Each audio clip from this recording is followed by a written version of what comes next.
We got some brand new information on Forza Horizon 6. We're going over IGN's customization deep dive that they posted yesterday, which also featured a proper look at garage customization, which is very awesome. And then today we have a official blog by Forza going over essentially the same customization, but we do also have some brand new details in there. If you could drop a like rating on this video, it's not only greatly appreciated, but helps push this video out to others. So the headlights and tail lights on all cars have been adjusted, and they include new materials as well as new reflections. You can see in the video clip specifically for the headlights, there's kind of like a rainbow effect on the headlights now. It's a bit of a small detail, but it goes a long way, and that's across all vehicles within the game. Another big change is the Forza Aero finally. I don't even know after how many years we've been asking for changes to the Forza Aero, they have finally done it in Horizon 6. There's over 550 cars in Forza Horizon 6 at launch, and pretty much every single car aside from the Forza editions will have the option to add Forza Aero, so we'll have the front bumper and splitter as well as the rear wing. The devs specifically say in the video that every single Forza Aero bumper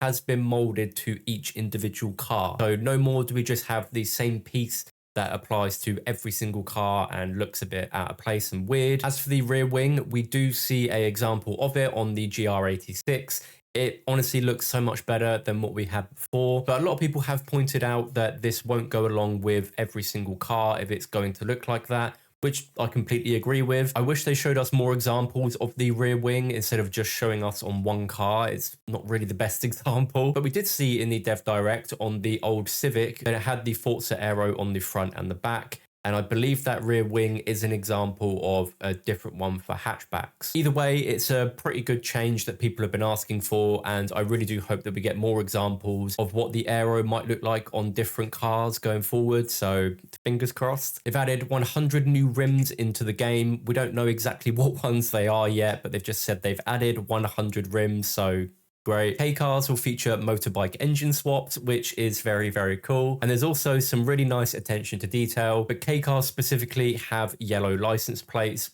We kind of expected that anyway, and we've also seen that in the trailers, but they have confirmed that they've done that for those cars. We get a better look at the window decals as well as decal changes in general on this Acura. We can see that the design basically goes across the rear window, and on the front window it's quite hard to see at first. I didn't notice it until a couple of times after, but you can actually see down the left side or right side essentially. Basically down the windshield you can see there are stickers. I really like that we can add decals to essentially the whole windshield instead of just having like, you know, a strip at the top for the sun strip. As for the paints, they've added a bunch of new materials. We have new metallics as well as a new candy paint, and if you make a custom paint and like fine tune it exactly how you want, you can actually now favorite different colors. So if you make a custom one, you can favorite it, it adds it to your swatches, and you can go back and continuously use it. That's definitely going to come in handy, especially for people that make designs. And then going back to the Forza Aero, you can also change the color on there. So specifically on the front bumper,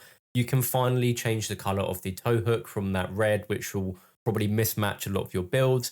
You can now change it to whatever you want. And then on the rear wing, you can also change the color of the struts. And then the other new customization feature is the player garages, or garage for my American audience. Yes, you can now customize your garage within Forza Horizon 6. We've seen an example of these in the Dev Direct, but we've now got proper gameplay of how it all works, and it looks awesome. There are 8 player houses within Forza Horizon 6. Each one will feature a customizable player garage. You'll be able to place 3 vehicles within this garage space, as well as customize it however you want. So looking at this one for an example, you can put workbenches, TVs, sofas, literally whatever props are available, you can place down within your own environment. Unfortunately, you won't be able to walk around the garages as your character, as this place that you basically place them down in the garage, they'll just be standing there looking around and looking cool. But it looks like there is some kind of free cam within the garage. We see it in this segment in the IGN video that there's like kind of like a dolly cam, or, you know, like the drone camera that we have in free roam. It's essentially that,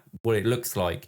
You can kind of go around the garage and like look around at different things. You can look at your car, you can look at your player. So although it's not the exact thing people have asked for, I guess you can still look around your garage as well as other player garages like that. You can also upload your own garages to the Creative Hub, as well as download other players. So if someone makes a really cool design of a garage and they share it on the Creative Hub, you can just download it and use it yourself. We're going to move on to the blog post now. There was information on the Forza Edition cars in the IGN video, but there are also more details in this blog post, so I'm going to kind of include them in that, so I'm not mentioning it twice. Car customization is mentioned in this blog post. The only new details that I can see that weren't mentioned is that they've introduced additional body kits for new to Horizon vehicles. So a lot of the new cars coming to the game will have body kits, as some of the aftermarket brands featured in Forza Horizon 6 include Liberty Walk, Rocket Bunny, and Origin Lab. And then at the end of the customization details, they say, keep your eyes open while driving around Japan, as you might spot a potentially rare aftermarket car or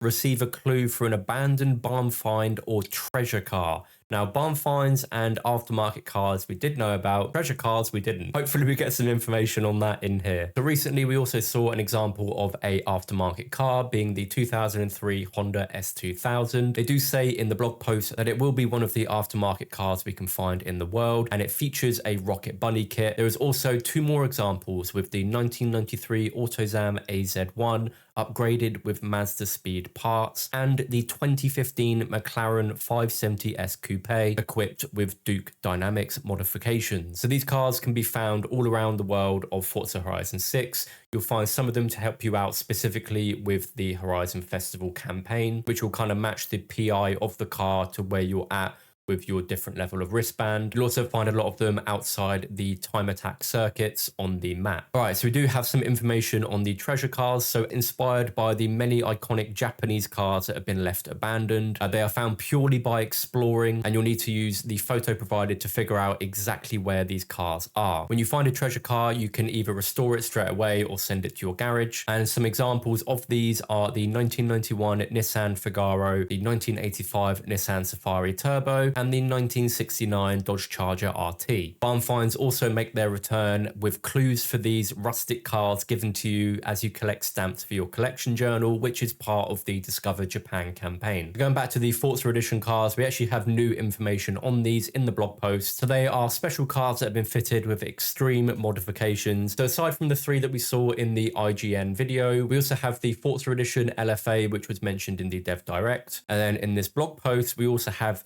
three more new cars which haven't been mentioned yet. We have a track spec 1985 Toyota Sprinter, which I think we actually saw an image of this at the Horizon Festival car meet. It's this one at the back, like grey and green, kind of hidden away, but I'm pretty sure that's it. A 1994 Subaru Vivio RXR built for time attack. And then for VIP members, so this is essentially a DLC Forza Edition car, we have a 1999 Dodge Viper GTS ACR, which is built for off-road. A couple more details on the Forza Edition cars. We'll use the MX-5 as an example. Firstly, they have glow-in-the-dark license plates, which is a really, really nice little detail. And then the other thing, again, using the MX-5, they do say that this Forza Edition MX-5 is built for drag. But if you wanted to swap out the tyres on it, for instance, and put some slicks or some better tyres for road, you can do that. We've also got more information on the open world activities, which are car meets, time attack circuits, and the drag meet. So there'll be three car meet locations at launch. We have one at the Horizon Festival,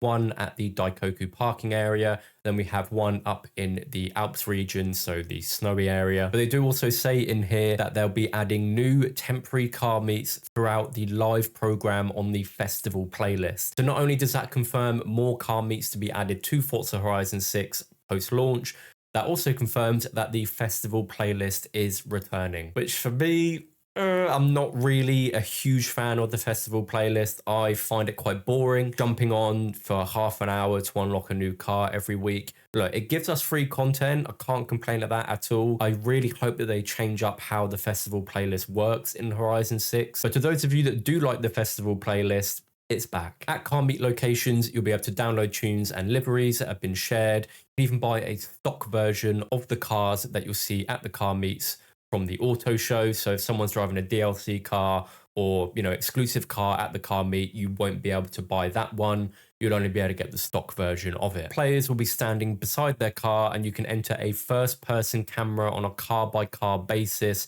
to get a closer look at each vehicle on display. It'll probably work very similar to what we saw in that IGN garage customization segment, how you can look around the car, kind of like Forza Vista, but then you also see the player's character literally stood next to the car. So we already know a lot of details about the drag meets and the time attack circuits on the map. They feature a live leaderboard with the top 3 presented on there, and whoever has the fastest time will be there all the time. On the time attack circuits, for instance, each time you complete a lap, you'll be awarded XP and credits, and I'm sure that'll be the same boat for the drag meets. There are 4 time attack circuits within the open world. I don't expect any more of them to be added.